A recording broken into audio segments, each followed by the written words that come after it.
Buenos días, buenas tardes y buenas noches y bienvenidos nuevamente a Narradores del Misterio. Ya volvemos a estar aquí con todos vosotros ya en el 2018. Cómo pasa el tiempo y este canal, con la juventud que tiene, pues cómo ha desplegado sus alas para haceros llegar toda la información relacionada con el misterio allende fronteras. Y cómo no, en el día de hoy con un tema apasionante. Hoy el tema va a ir de vampiros. Pero vamos a empezar por presentar a nuestros compañeros. Fran González, ¿qué tal va todo? ¿Feliz año? Pues feliz año y aquí en el 2018 ya iniciando una nueva andadura en un nuevo año. Correcto, compañero, y con mucho misterio y con muchas sorpresas que llegarán. Silvia Rossi, compañera, ¿qué tal va todo? Pues muy buenas noches, buen año para todos y bueno, pues eso, aquí con fuerza y con ilusión. Fuerza, ilusión y sobre todo mucho centroindigo.net, que ya sabéis vosotros que os lo recomendamos siempre, acceder a la página, ver las actividades que allí se realizan y si tenéis alguna duda, ya sabéis, enviar un correo electrónico y no tendrán ningún problema en responderos. Nuestro compañero Víctor Haas, Conexión entre Dimensiones, canal en YouTube sobre investigación paranormal. ¿Qué tal va todo, compañero? Muy buenas noches, compañeros, feliz año también a todos. Y sí, en este nuevo año 2018, pues con más ganas, si cabe, que en el año pasado. Ahí está. Sorpresas, misterio y sobre todo muchas ganas de pues intentar indagar y conocer más. Conocer más sobre todo de los temas enigmáticos que el pasado nos trajo y que a veces pues se dejan en el olvido. Hemos tenido la mala suerte de poder ver en estos pasados días una película como la de Verónica, que pensábamos todos que el caso Vallecas, pues a través del séptimo arte se podía tratar con delicadeza, con cariño y con un poco de respeto y al final conseguir un buen producto. Pero sinceramente, si hemos de decir la verdad, no recomendamos para nada la película en cuestión, porque cualquier parecido con la realidad, con el informe Vallecas, no tiene nada que ver. De ahí que ya vosotros decidáis lo que queráis hacer. Pero en el día de hoy nosotros nos centraremos en vampirismo, nos centraremos, vamos a llamarlo vampirismo, o cómo lo vamos a llamar, Fran, porque estamos hablando de una señora bastante peculiar, Enriqueta Martín. Coméntame, compañero. Pues sí, lo que nos vamos a introducir es en la crónica negra, ¿no? A veces tenemos esos grandes Jack el Destripador o compañía, pero bueno, no nos tenemos que ir lejos. En nuestra propia ciudad, en Barcelona, también tenemos esa crónica negra y sin duda Enriqueta Martí es el exponente máximo de una época un tanto oscura, aunque tampoco se diferencia demasiado de la actual en algunos aspectos. Podemos hablar de la época de la mano negra, ¿no? Donde sucedían cosas extrañas, sin explicación, pero claro, eran tiempos muy oscuros, ¿no, Silvia, compañera? Y ahí todo cabía y todo se podía. Podía ser un poco como la deep web, ¿no?, de la historia de España, ¿no, compañera? Bueno, en cierto modo, piensa además que entonces, claro, no había los medios de comunicación que hay ahora y bueno, este es un personaje peculiar que llevaba una doble vida, llevaba una doble historia y que por un lado vivía, se movía entre los suburbios, las zonas oscuras, la mendicidad, eh, toda esa zona de prostitución, etcétera, y por otro lado se movía entre la alta burguesía. Correcto. Fiestas, bailes, casinos. Una doble vida muy peculiar, ¿no? Una doble vida que realmente cualquiera pues ve una disparidad o una paradoja entre esos dos mundos muy grande, pero claro, ahora entenderemos y Fran nos hará comprender por qué Enriqueta Martí se movía entre esos dos mundos. Víctor, el fenómeno del vampirismo, el fenómeno de ese fenómeno que realmente cuando nos adentramos en lo sobrenatural hablamos más de entes dimensionales, ¿no? No tanto lo que nosotros reconocemos como entidades espirituales ni nada por el estilo. De ahí que sea peculiar el caso en cuestión, ¿no, compañero? Y curioso de tratar incluso para investigadores paranormales como tú, ¿no, compañero? Pues sí, la verdad es que el caso de Enrica, de esta mujer, vamos, es que es una de las primeras asesinas en serie de nuestro país, o sea, podemos decirlo.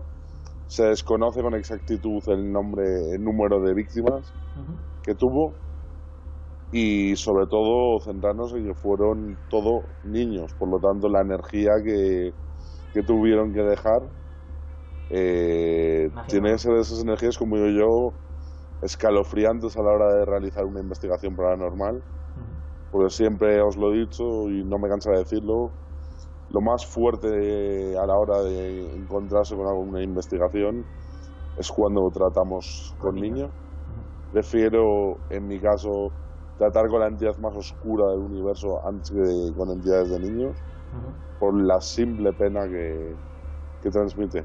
No, y también por lo que comentabas, y comentábamos y hablábamos hace un tiempo. Algún día hablaremos aquí también en monográficos sobre el demonio y cómo el demonio también utiliza la figura de los niños, inclusive a la hora de intentar captar la atención, en este caso, de los investigadores. Pero Fran, explícanos un poco más sobre Enriqueta Martí, que la gente entienda por qué de esta paradoja, ¿no?, de estos dos mundos, ¿no?, este mundo de los suburbios, mundo de la mendicidad, y después el mundo de la riqueza, de la cortesía, el mundo de los vestidos, etcétera, etcétera. ¿Cómo encaja todo esto en este personaje, compañero? Pues mira, nos remontamos al 1911, cuando en Barcelona empieza a correr por las calles de que están desapareciendo niños. Correcto. Rápidamente el gobernador civil de la zona dicen que esto es una leyenda urbana, como diríamos ahora, y que todo se debía pues a este miedo que los padres metían a los niños, y meten todavía, ¿no?, que si el hombre del saco saca mantecas en alguna zona, y que simplemente era un motivo para alejar a los niños de las calles, ¿no? Hasta que, bueno, en febrero de 1812 una niñita del barrio del Raval, Teresita, desaparece prácticamente de la mano de su madre, y esto ya rápidamente corre como la pólvora. Ya hay una desaparición que todo el mundo está empezando a oír hablar de ella, y es cuando el gobernador manda a la policía realmente que se dediquen a ver qué está pasando con los niños. Bueno, no es gracias a la policía, sino gracias a una vecina, que de estas que todos hemos tenido alguna vez, que se pasa el día mirando por las ventanas, que ve en casa de Enriqueta, ve a una niña que no le suena. Ella enseguida, en vez de ir a las autoridades, lo que hace es correr como la pólvora por el barrio, y lógicamente acaba en que la policía acude a este domicilio, donde encuentra a esta niña, la niña Teresita que habían secuestrado, y a otra niña algo más mayor que dice que es la hija de Enriqueta. Las llevan a las niñas a la comisaría, y a partir de aquí, pues bueno, de la supuesta hija de Enriqueta, es la que dice que ella misma había visto como su madre con un cuchillo había matado a un niño en una de las habitaciones. La policía acude al hogar y encuentran restos óseos de niños, y en un cuarto encuentran lo que son botes con sangre, con grasa de niños, con huesos de niños, y dos libros. Un libro que habla de ungüentos y de todo tipo de prácticas y rituales, y otro libro donde habían mensajes cifrados, donde habían todas con iniciales y donde habían nombres de personajes famosos de la época. La policía entonces retoma un caso que pasó en 1909, cuando esta misma Enriqueta Martí había sido detenida por prostitución de menores. Curiosamente, había sido puesta en libertad de que antes del juicio se había perdido toda la documentación respectiva al caso. Qué curioso en este caso, como bien comenta Fran. Silvia, desaparición de documentación cuando de por medio está la realeza, están los adinerados y los capitalistas, pero claro, choca e impacta, ¿no? Que tras un comportamiento psicopático, pues se encuentre alguien que piensa que la magia puede en este caso de alguna manera pues ser justamente a través de esa esencia, justamente a través de la sangre, de esa parte tan esencial, ¿no?, para poder subsistir.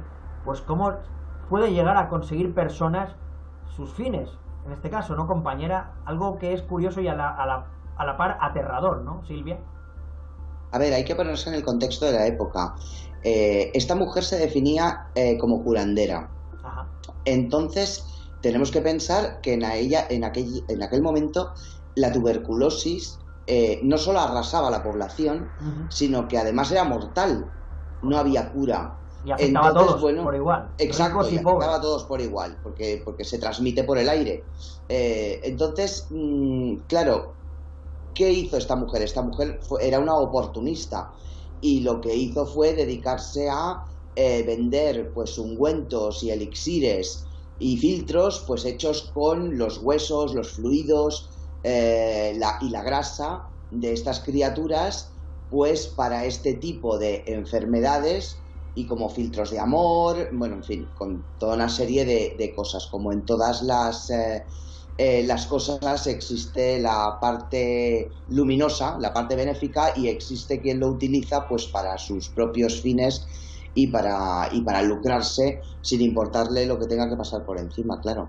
Está claro.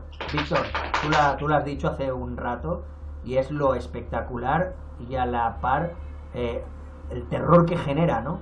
El pensar lo que se tuvo que vivir en ese lugar cuando esa mujer, bueno, pues hacía, como tú bien dices, o como bien decía Fran, ¿no? Esas barbaridades con esas criaturas, ¿no? Llegar a ese punto de poder investigar, imaginémonos, en un lugar de esas características. Tiene que ser algo terrible y a la par espeluznante, ¿no, compañero?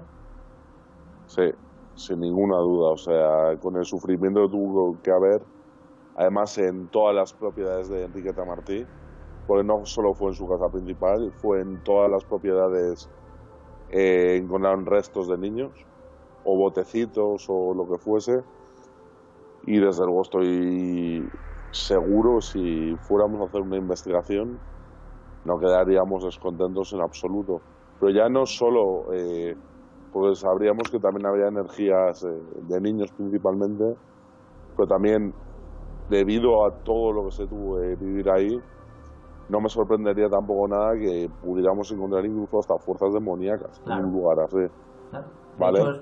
De hecho, está realizando rituales y estamos diciendo que se están abriendo puertas, en este caso, para que puedan entrar o acceder, en este caso, este tipo de entidades. Claro, la pregunta que se hará todo el mundo, Fran, es, bueno, sí, la tuberculosis afectaba a todo el mundo.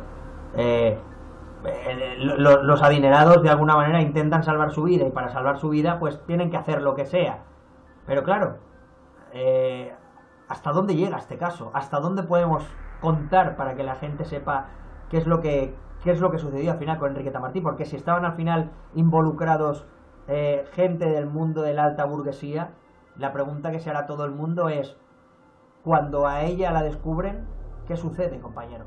Pues mira, cuando ya la descubren es ella misma la que pone al descubierto, como ha comentado Víctor, estos otros sitios donde ella había vivido. Eran 2 pisos más en el barrio del Raval, uno en Sants y una torre en Sant Feliu de Llobregat, que era donde había nacido Enriqueta Martí.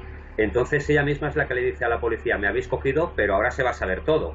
Claro. Bueno, poco se supo. A los pocos meses de ingresar en la prisión, la policía difundió un mensaje que Enriqueta había muerto apaleada en el patio por otras reclusas, aunque siempre se ha sospechado que realmente fue envenenada. ¿Qué sabemos? Pues los 2 libros que encontraron de Enriqueta, igual que había pasado 3 años antes con aquella famosa documentación, desaparecieron y nunca más se supo de los nombres, ni de las iniciales, ni quiénes eran los clientes pudientes de Enriqueta Martí, tal como ha comentado Silvia, que decían sus propios vecinos, que por la mañana iba vestida de mendiga y acudía con niños pues a centros de beneficencia a pedir limosna y a buscar comida, y por la tarde-noche se vestía de marquesa, iba a los principales lugares y por lo visto frecuentaba habitualmente el liceo, donde acudía mucho la burguesía de la época. Correcto. Y además es que lo peculiar de este caso, y cuando yo he dicho vamos a hablar de vampiros, es que es peculiar, ¿no? Intentar extraer la esencia de una criatura para de alguna manera dar vida, en este caso, a otra persona. Realmente es el concepto del vampiro como tal. El vampiro se alimenta de la sangre para justamente obtener esa energía y esa fuerza para poder seguir subsistiendo. Lo curioso, lo más aberrante y espectacular de todo esto es, como tú dices, Fran, ¿no? Que al final los malos acaban huyendo y no se acaba sabiendo toda la verdad. Y Silvia, nos tenemos que quedar simplemente con que esa persona con esa actitud psicopática que realmente había encontrado justamente en hacer este tipo de actos, pues justamente una manera de subsistir, pues al final muere apaleada dentro de la cárcel. Una historia triste y a la par, pues sinceramente supongo que en la época generaría una calma bastante importante sobre los vecinos de la zona, ¿no, compañera? Hombre, imagino que sí, es un poco... Se necesitaba una cabeza de turco, y una vez cogida ella, me imagino que procuraron hacer las cosas de otra manera, porque me imagino que alguien cogería el relevo. Esta señora no solo se dedicaba a esto, además era proxeneta y se dedicaba a facilitar niños, llevaba una red de pederastia, por decirlo de alguna manera, a la burguesía, entre otras cosas. Y quien habla de la burguesía habla de los altos clérigos y habla de políticos y habla, en fin, lo que es la parte pudiente de la sociedad. Y esto ha existido siempre y siempre va a existir, o sea, no nos engañemos, por mucho que nos escandalice o nos horrorice. Entonces yo creo que bueno, que debieron tomar otro rumbo y hacerlo de manera que pasara más desapercibido. Y también es verdad que ella siempre se negó en el juicio a dar ningún tipo de nombre. Ella jamás dio ningún nombre, independientemente de que le pillaran la lista, pero ella después nunca quiso testificar contra nadie en concreto. Ella tenía, en este caso, supongo que querría proteger lo que lógicamente tenía, y a partir de ahí la mejor manera es el silencio. Triste historia, lógicamente calma, Víctor, para las personas que supieron que esa mujer había acabado de esa manera, pero realmente la mano negra podemos decir que incluso en el siglo XXI sigue existiendo, ¿no, compañero? Desgraciadamente, ¿no, Víctor? Así es, por desgracia, no creo que hayan cambiado en este sentido muchas cosas, ya que por desgracia los informativos seguimos viendo casos muy similares o idénticos al de Enriqueta Martí, sea con mujeres, sea con niños, sea con lo que sea. Y claro, siempre luego está, como el caso de Enriqueta, en la cabeza de Turco, y todos los que realmente eran 100% los culpables, pues salieron todos impunes. Es así, es así. Un caso espeluznante que os hemos traído en el día de hoy en Narradores del Misterio TV. Como siempre, si os ha gustado este vídeo, os recomendamos que nos regaléis un like, os suscribáis al canal y bueno, pues nos comentéis si queréis hacer algún comentario, si queréis contactar con nosotros, ya sabéis, narradoresdelmisterio@gmail.com o nuestra página web narradoresdelmisterio.net. Despido a nuestros compañeros. Fran González, un fuerte abrazo, compañero. Un abrazo, y lo último como el caso es que el caso de Enriqueta Martí a nivel de prensa tuvo un golpe de suerte, y es que inmediatamente después de que ella muriera se hundió el Titanic, con lo cual una noticia mató a la otra. Mató a la otra, sin duda alguna. Ese tipo de cosas acaban sucediendo y siempre hay algo que hace que se tape de alguna manera la noticia más escalofriante. Silvia Rossi, compañera, un fortísimo abrazo. Un abrazo a todos. Y estamos muy pendientes del centro índigo.net, muy pendientes de las actividades que allí se realizan, y como no, nuestro compañero Víctor Haas, Conexión entre Dimensiones, muy pendientes de vuestro canal, y como siempre recomendamos que os suscribáis al mismo. Víctor, un fortísimo abrazo, compañero. Un fuerte abrazo, compañeros, buenas noches. Y os recomendamos que veáis el vídeo de nuestro compañero Víctor Haas, que como siempre el detective paranormal siempre nos trae sorpresas. Y hasta aquí, Narradores del Misterio. Nos encontramos en nuestro próximo vídeo, aquí, en Narradores del Misterio TV.